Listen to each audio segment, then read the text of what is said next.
ನಾವೆಲ್ಲರೂ ತಿರುಮಲ ತಿರುಪತಿಗೆ ಹೋದಾಗ ಭಕ್ತಿಯಿಂದ ದೇವರಿಗೆ ಕೂದಲನ್ನು ಅರ್ಪಿಸ್ತೇವೆ. ಏಕೆ ಕೊಡ್ತೇವೆ ಅಂತ ತಿಳ್ಕೊಂಡಿದ್ದೀರಾ?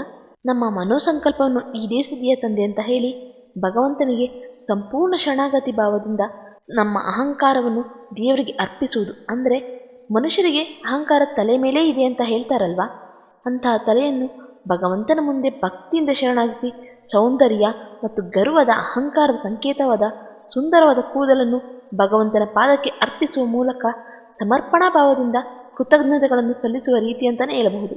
ಆದರೆ ಈ ಸಂಪ್ರದಾಯ ಶುರುವಾದದ್ದು ಹೇಗೆ ಅಂತ ಗೊತ್ತಾ? ಒಮ್ಮೆ ಭೃಗುಮುನಿಯ ವರ್ತನೆಯಿಂದ ಕೋಪಗೊಂಡ ಲಕ್ಷ್ಮೀದೇವಿಯು ವೈಕುಂಠವನ್ನು ತೊರೆಯುತ್ತಾಳೆ. ಲಕ್ಷ್ಮಿ ಇಲ್ಲದ ವೈಕುಂಠವು ಶೂನ್ಯವೆನಿಸಿದಾಗ ಅವಳನ್ನು ಹುಡುಕುತ್ತಾ ಮತ್ತು ಭೂಮಿಯ ಮೇಲಿಂದ ಭಕ್ತರನ್ನು ರಕ್ಷಿಸಲು ವಿಷ್ಣುವು ವೆಂಕಟೇಶ್ವರನಾಗಿ ಶ್ರೀನಿವಾಸನಾಗಿ ಭೂಮಿಗೆ ಬರ್ತಾನೆ. ವೆಂಕಟೇಶ್ವರ ಸ್ವಾಮಿಯು ಒಂದು ಹುತ್ತದಲ್ಲಿ ಧ್ಯಾನ ಮಾಡುತ್ತಿರುವಾಗ ಬ್ರಹ್ಮದೇವನು ಒಂದು ಆಕಳ ರೂಪವನ್ನು ಧರಿಸಿ ಪ್ರತಿದಿನ ಆ ಹುತ್ತದ ಹತ್ತಿರಕ್ಕೆ ಬಂದು ಸ್ವಾಮಿಗೆ ಹಾಲು ನೀಡುತ್ತಿರ್ತಾರೆ. ಹೀಗೆ ಒಂದು ದಿನ ಒಬ್ಬ ದನ ಮೇಯಿಸುವವನು ಅದನ್ನು ನೋಡಿ ಕೋಪದಿಂದ ಆಕಳ ಮೇಲೆ ತನ್ನ ಕೊಡಲಿಯನ್ನು ಎಸೆತಾನೆ. ಆ ಕೊಡಲಿಯು ನೇರವಾಗಿ ಹೋಗಿ ವೆಂಕಟೇಶ್ವರ ಸ್ವಾಮಿಯ ತಲೆಗೆ ತಗುಲುತ್ತದೆ. ಅದರಿಂದ ಸ್ವಾಮಿಗೆ ಪೆಟ್ಟಾಗಿ ರಕ್ತ ಸುರಿಯುತ್ತೆ. ಕೆಲವು ಕಾಲದ ನಂತರ ಗಾಯವೇನೋ ವಾಸಿಯಾಗುತ್ತೆ, ಆದರೆ ಆ ಜಾಗದಲ್ಲಿ ಕೂದಲು ಮಾತ್ರ ಬರುವುದಿಲ್ಲ. ಹೀಗೆ ಒಂದು ದಿನ ವೆಂಕಟೇಶ್ವರ ಸ್ವಾಮಿಯು ಬೆಟ್ಟದ ಮೇಲೆ ಮಲಗಿದ್ದಾಗ ಆಕಾಶ ಮಾರ್ಗದಲ್ಲಿ ಹೋಗುತ್ತಿದ್ದ ನೀಲಾದೇವಿ ಎಂಬ ಗಂಧರ್ವ ಕನ್ಯೆ ವೆಂಕಟೇಶ್ವರ ಸ್ವಾಮಿಯನ್ನು ನೋಡಿ ಕೆಳಗಿಳಿದು ಬರ್ತಾಳೆ. ತಲೆಗೆ ತಗುಲಿದ ಗಾಯವನ್ನು ನೋಡಿ ತುಂಬ ವ್ಯಥೆಪಡುತ್ತಾ ತನ್ನ ತಲೆಯಿಂದ ಕೆಲವು ಕೂದಲುಗಳನ್ನು ಕಿತ್ತು ವೆಂಕಟೇಶ್ವರ ಸ್ವಾಮಿಗೆ ನೀಡ್ತಾಳೆ.